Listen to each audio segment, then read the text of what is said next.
السلام علیکم ورحمۃ اللہ وبرکاتہ. تاسو ګورئ زموږ یوټیوب چینل لرن نیو آیډیاز. امید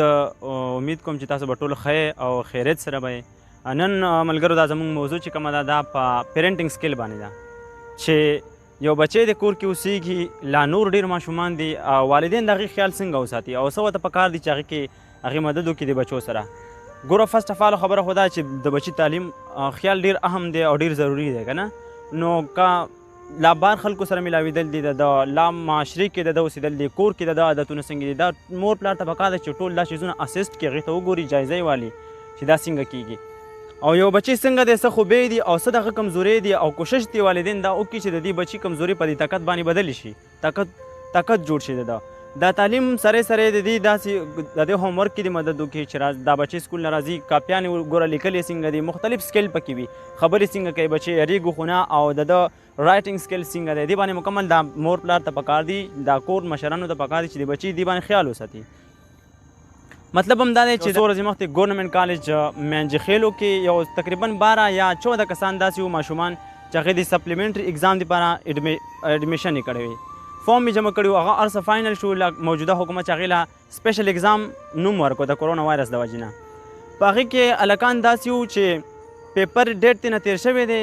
او هغې دې له پته نه ده لګېدلی رول نمبر یې نه ده راوړي او په دې کلي کې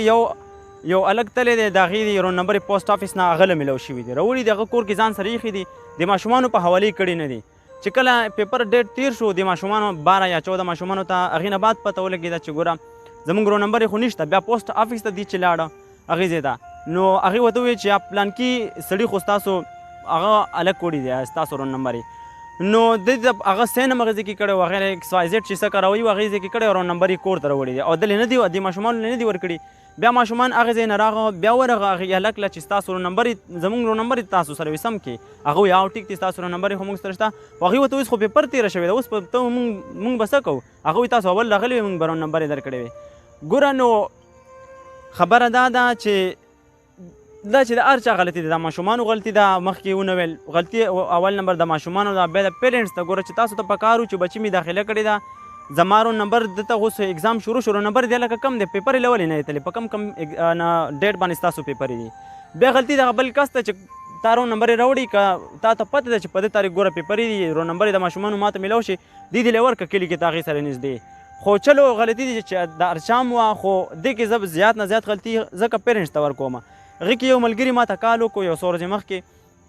چې هغه ووایي ماله مې والد صاحب ووایي چې ته داسې طریقه وکړه د هلک نه به خامخا مونږ بدللو غلطي د ده ده چې دا رول نمبر تاسو له ولې نه یې درکړي لا د کس ته ایښي دي لا د هر څه غلطي صحیح کړې ده خو غلطي ګوره د کور وال ده چې تاسو ولې تپوس نه کولو مخکې تاسو د خپل اوس هغه والد صاحب وایي هغه هلک ما ته وایي والد صاحب ما ته وایي چې تاسو هر څومره پیسې چې لګي هر څه تاڼې ته لاړ شه ډي سي ته لاړ شه اف آی آر د باندې کړ کې خو دې هلک له سزا خامخا ورکړې.